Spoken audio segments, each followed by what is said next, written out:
بنیاد پر سوال اٹھانے کا اختیار نہیں ہوگا، لہٰذا 27ویں ترمیم کو کسی بھی عدالت میں چیلنج نہیں کیا جا سکتا۔ تو پھر سوال تو اٹھتا ہے کہ جو ترمیم آئین کے بنیادی ڈھانچے کے ہی خلاف ہوگی تو اس کو چیلنج کرنے کا اختیار کس کے پاس ہوگا، چونکہ عوام کو بھی احتجاج کی اجازت نہیں ہے، چونکہ کہا یہ جاتا ہے کہ احتجاج وہ قومی صحت و سلامتی کے لیے زہر قاتل ہے۔ اب گزشتہ روز ملک میں بالعموم اور خیبر پختونخوا میں بالخصوص 27ویں ترمیم کے خلاف یوم سیاہ منایا گیا، لیکن چونکہ نومبر اپنے اس وقت اختتامی مراحل کی جانب گامزن ہے تو اس کی دھند میں احتجاج بھی لپیٹ میں آ گیا ہے۔ اب پنجاب کے اپوزیشن لیڈر معین قریشی نے صوبے بھر میں اپنے ورکرز پر چھاپوں اور 10 دن تک نظر بند رکھنے کا الزام لگایا ہے۔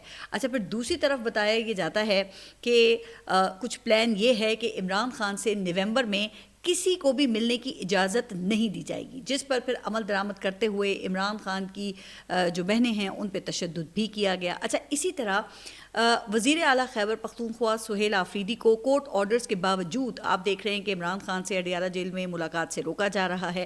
پھر جب اس صورتحال پر سہیل آفریدی نے وزیر اعلیٰ پنجاب مریم نواز کو خط لکھا تو پھر عجیب لطیفے سامنے آئے۔ گزشتہ روز میں اس خط پر گورنمنٹ آف پنجاب کی ترجمان کا رد عمل سن رہی تھی، جو سہیل آفریدی کی جانب سے اٹھائے گئے سوالوں کا جواب دینے کے بجائے گھنٹہ گھر کی طرف اشارہ کر رہی تھی۔ جی ہاں، پہلے تو وہ وزیر اعلیٰ کے اختیار سے ہی صاف مکر گئیں، کہنے لگیں کہ کاش وزیر اعلیٰ خیبر پختونخوا جیل رولز پڑھ لیتے، وزیر اعلیٰ پنجاب کا تو قیدیوں کے معاملات سے کوئی لینا دینا ہی نہیں ہے۔ اچھا، ویسے اگر صوبے کی جیلیں وزیر اعلیٰ کے اختیار میں نہیں ہیں تو سوال تو ہے نا کہ کیا پھر گھنٹہ گھر کے کنٹرول میں ہیں؟ خیر، پھر مزید وہ یہ کہنے لگیں کہ کسی جیل میں کسی سیاسی میٹنگ کی اجازت نہیں ہے۔ اچھا، مجھے نہیں پتا کہ جب میاں محمد نواز شریف قید تھے تو اس وقت جیل میں کون سی پھر میٹنگز ہوتی تھیں؟ اگر وہ سیاسی ملاقاتیں نہیں ہوتی تھیں تو کیا محفلیں موسیقی یا لطیفے سنانے کے دور چلتے تھے وہاں پہ؟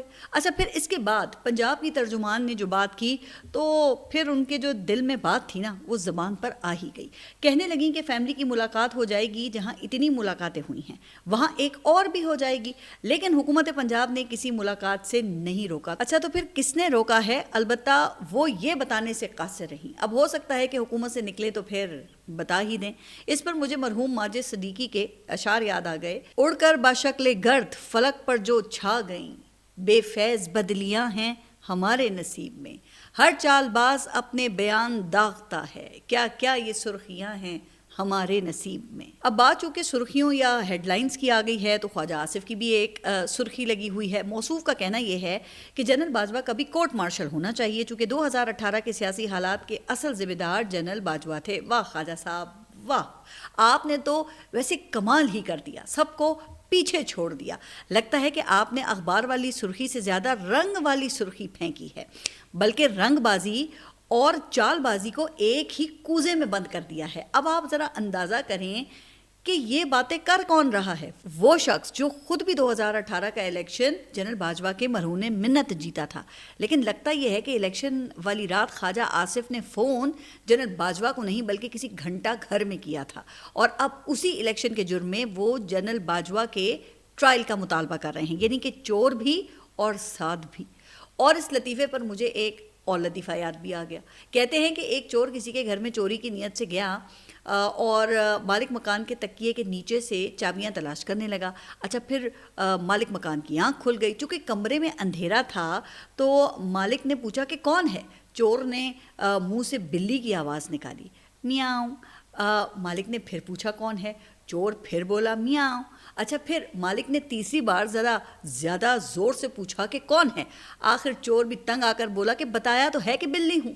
تو اب لگتا ہے کہ خواجہ آصف نے بھی ایسی ہی حرکت کی ہے اور یہ ثابت کیا ہے کہ وہ خواجہ آصف ہی ہیں، لیکن اس کا پھر انہیں بڑا تسلی بخش جواب بھی دے دیا گیا ہے اور ان کے کان کھول کر خواجہ آصف کو بتا دیا گیا ہے کہ ایسا ہونا ناممکن ہے، لہٰذا زیادہ یہ میاؤں میاؤں کرنے کی ضرورت نہیں ہے۔ اچھا، اب ذرا آگے بڑھتے ہیں اور بات کرتے ہیں بائی الیکشن کی جو کل ہو رہے ہیں۔ اس میں 6 قومی اسمبلی اور 7 پنجاب اسمبلی کے حلقے شامل ہیں اور انتخابی مہم کا وقت وہ گزشتہ رات 12 بجے ہی ختم ہو چکا تھا۔ اب ان الیکشنز میں پاکستان تحریک انصاف نے سوائے 2 قومی اسمبلی کے حلقوں کے باقی کسی جگہ اپنے امیدوار کھڑے نہیں کیے ہیں. انہوں نے بائیکاٹ کا اعلان کیا ہوا ہے. تو پھر اگر دیکھا جائے تو پھر مقابلہ تو 2 ہی حلقوں میں ہے. ایک یہ ہری پور میں عمر ایوب کے حلقے میں جہاں ان کی اہلیہ ان الیکشنز میں امیدوار ہیں, اور دوسرا حلقہ لاہور کا ہے جو کہ میاں اظہر کے انتقال کی وجہ سے خالی ہوا تھا, اور اس پر چودھری ارسلان پاکستان تحریک انصاف کے امیدوار ہیں. اچھا, وزارت داخلہ نے الیکشن کمیشن کی درخواست پر تمام جو ضمنی حلقے ہیں اس میں سول آرمڈ فورسز کو تعینات کر دیا ہے. پہلی لیئر میں پولیس, دوسری میں رینجرز اور تیسری میں پاک فوج سیکیورٹی کے فرائض انجام دے گی. اور اس حوالے سے ان فورسز کو اینٹی ٹیررزم ایکٹ کے تحت اختیارات بھی تفویض کر دیے گئے ہیں, جن میں میجسٹریٹ کے اختیارات بھی ہوں گے جو موقع پر سزا دینے کا اختیار بھی رکھتے ہیں. اب ظاہر ہے کہ اس الیکشن کے نتائج سے کسی بھی اسمبلی کی پوزیشن پہ تو کوئی فرق نہیں پڑنا ہے. البتہ جن حلقوں سے پاکستان تحریک انصاف اس وقت لڑ رہی ہے وہاں کے جو ٹرینڈز ہیں اس سے صورتحال وہ کافی واضح ہو سکتی ہے. لیکن کیا یہ الیکشن شفاف ہوں گے؟ تو اس حوالے سے حماد اظہر نے اپنے ایکس پوسٹ میں یہ لکھا ہے کہ NA 129 لاہور میں پولنگ ڈے سے پہلے ہی خوف پھیلانے کے لیے بچوں کو بھی گرفتار کرنا شروع کر دیا گیا ہے. اچھا, اب ان حالات میں الیکشن کمیشن بھی خوب ایکٹیو نظر آ رہا ہے. اس حوالے سے وزیر اعلیٰ خیبر پختونخوا کو گزشتہ روز الیکشن کمیشن کی جانب سے طلب کیا گیا تھا, لیکن وزیر اعلیٰ خود تو نہیں گئے, لیکن ان کے جو وکیل ہیں وہ ضرور پیش ہوئے, جہاں پہ ان کے وکیل نے اعتراض اٹھایا کہ کمیشن کا یہ رویہ رہا تو کیس کیسے چلے گا, جس پر چیف الیکشن کمشنر نے کہا کہ چیزیں تو ویسے بھی ٹھیک نہیں چل رہی. اب چیف صاحب بہادر کی اس بات سے ویسے کیا مراد لی جائے تو یہ آنے والا وقت ہی بتائے گا, لیکن کہا یہ جا رہا ہے کہ روٹین کیس کو بھی وزیر اعلیٰ کے سر پر تلوار کی طرح لٹکا دیا گیا ہے. حالانکہ الیکشن قوانین کی خلاف ورزیوں کے الزامات تو کئی وزراء پر بھی ہیں. شاید اسی وجہ سے یہ بیلنس کرنے کے لیے پھر الیکشن کمیشن نے طلال چودھری اور رانا ثناء اللہ کو بھی طلب کر لیا ہے. بہرحال سہیل آفریدی نے الیکشن کمیشن کے نوٹس کو پشاور ہائی کورٹ میں چیلنج کر دیا ہے. اب معلوم نہیں کہ یہ چیلنج والا راستہ بھی گھنٹہ گھر جا کر ہی ختم ہوگا یا پھر ریلیف ملے گا. لیکن دوسری طرف پارلیمنٹ میں اپوزیشن لیڈر کے تقرر کے لیے حکومت نے باضابطہ انکار کر دیا ہے. اب اس حوالے سے حکومت نے محمود خان اچکزئی کے نام پر اعتراض اٹھاتے ہوئے پھر پاکستان تحریک انصاف کو خط لکھا ہے, جس کے بعد گزشتہ روز پھر آپ نے دیکھا ہوگا کہ یہ خبریں بھی چلوائی گئیں کہ اپوزیشن لیڈر کے لیے پاکستان تحریک انصاف نے مولانا فضل الرحمان کا نام دے دیا ہے, یا PTI مولانا کے نام پر راضی ہو گئی ہے.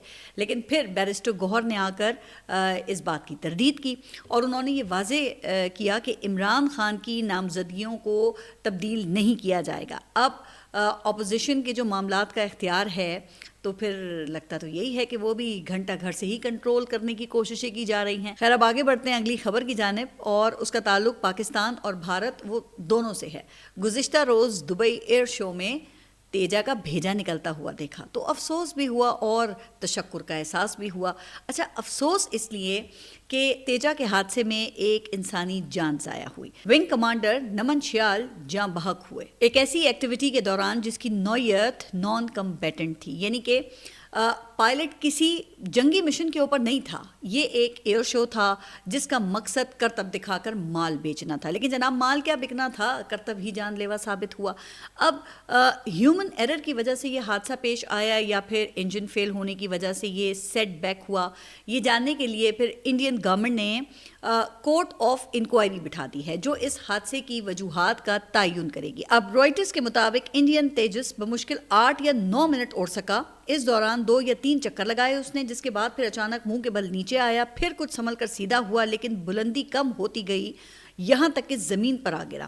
یہ سب جو ہے وہ فوٹیجز میں بھی دیکھا جا سکتا ہے, اور اینی شاہدین یہ بتاتے ہیں کہ زمین سے ٹکراتے ہی جو لڑاکا طیارہ تھا وہ آگ کے 3 مختلف گولوں میں تبدیل ہو گیا, اور اتنا انفانن یہ سب کچھ ہوا کہ پائلٹ کو ایجیکٹ کرنے کی مہلت بھی نہیں مل سکی. تو یہ تو ہو گیا پھر افسوس کا مقام. اچھا, ویسے مجھے سمجھ نہیں آئی کہ انڈیا نے کیا سوچ کر تیجس کو عالمی مارکیٹ میں بیچنے کے لیے بھیجا تھا.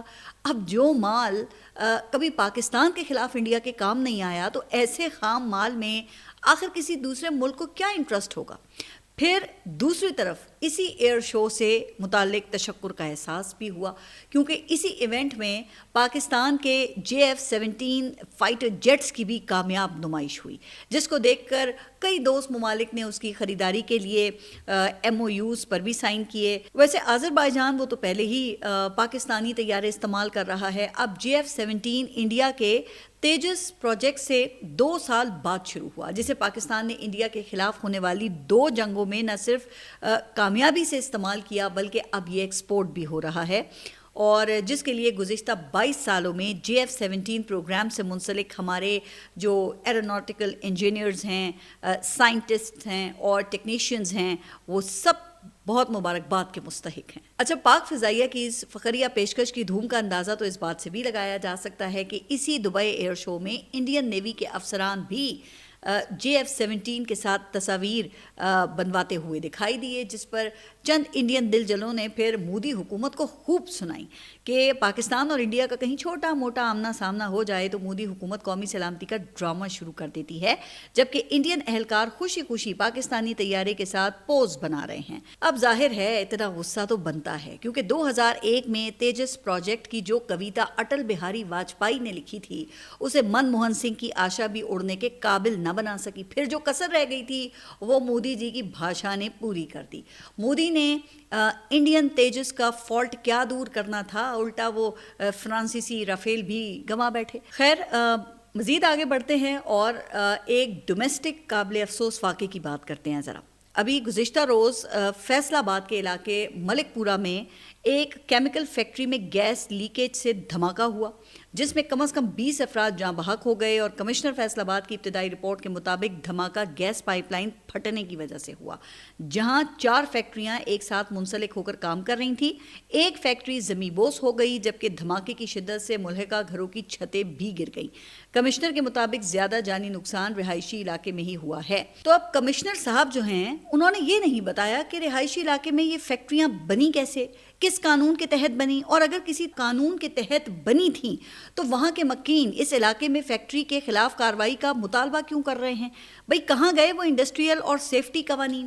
اب فیکٹری کا مالک تو حسب روایت وہ فرار ہو گیا ہے، جس کی گرفتاری کے لیے پھر یہ چھاپے وغیرہ مارنے کی خبریں بھی آئیں، لیکن فیکٹری کا مینیجر وہ دھر لیا گیا ہے۔ ویسے یہ کیسی فلموں والی صورتحال ہے نا۔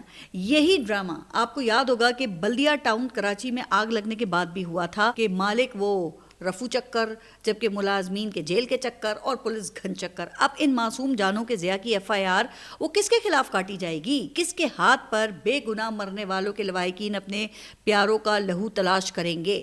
کیا اس مالک کے ہاتھ پر جس نے قوانین کی خلاف ورزی کرتے ہوئے رہائشی علاقے میں فیکٹری لگائی، یا ان سرکاری اہلکاروں کے خلاف FIR کاٹی جائے گی جن کی ناک کے نیچے رہائشی علاقے میں یہ فیکٹری کا کاروبار چلتا رہا؟ لیکن وہ کیا ہے کہ جواب دہی تو ہمارے یہاں ہمیشہ ہی سیاسی ہوتی ہے، اس کی ذمہ داری جو ہے وہ ظاہر حکومت کے اوپر آتی ہے، جس کا کام قوانین کا نفاذ کر کے شہریوں کے جان، مال اور عزت کا تحفظ کرنا ہوتا ہے۔ اب یہ کام کون کرے گا؟ تو اس حوالے سے مجھے وزیر اعلیٰ پنجاب کا حالیہ بیان یاد آ گیا، جب وہ فرما رہی تھی کہ کام تو محنت سے ہوتا ہے، جادو ٹونے سے نہیں۔ اب دیکھیں ان کی یہ بات جو ہے وہ 16 آنے درست ہے، لیکن کیا ہی اچھا ہو اگر اس میں وزیر اعلیٰ صاحبہ خود ایک اضافہ بھی فرما لیں کہ کام جادو ٹونے کے ساتھ ساتھ نظر بندی اور شعبدہ بازی سے بھی نہیں ہوتا، کیونکہ اس سے تو پھر جو ہوتا ہے نا اسے کام نہیں بلکہ دھوکہ کہتے ہیں۔ ابھی گزشتہ روز جب یہ فیکٹری میں دھماکے کی خبر آئی تھی تو اس وقت پنجاب حکومت کا ایک میراتھن اجلاس ہو رہا تھا، جس میں یہ بتایا گیا کہ وزیر اعلیٰ پنجاب مریم نواز نے پنجاب میں گورننس کا نیا معیار سیٹ کر دیا ہے۔ خبر جاری کی گئی کہ انہوں نے صوبے کے تمام محکموں کی کارکردگی پر 6 گھنٹے طویل اجلاس میں کڑا احتساب کیا ہے، جس کے بعد پھر جو منصوبے آج کل حکومت پنجاب کے اشتہاروں میں نظر آتے ہیں ان پروجیکٹس کو ری پروڈیوس کر کے کہا گیا ہے کہ ان تمام منصوبوں کی پروگریس رپورٹ لی گئی ہے کہ ٹائم لائن کے مطابق کون سا پروجیکٹ کہاں تک پہنچا ہے۔ تو اب ان منصوبوں کی پروگریس رپورٹ تو میڈیا کو جاری نہیں کی گئی۔ البتہ اس حوالے سے وزیر اعلیٰ صاحبہ کا جو بیان جاری ہوا تو اس کو دیکھ کر کافی حد تک یہ اندازہ لگایا جا سکتا ہے کہ اس 6 گھنٹے کی ارک ریزی کا نچوڑ کیا تھا. اب یہ لیموؤں کا نچوڑ تھا یا حد چھوڑ تھا، تو اس کا فیصلہ جو ہے وہ آپ نے کرنا ہے. وہ کہتے ہیں نا کہ جو چاہے آپ کا حسن کرشمہ ساز کرے. اب وزیر اعلیٰ پنجاب کہتی ہیں کہ چند ماہ پہلے چین سے اسموک کنٹرول سیکھنے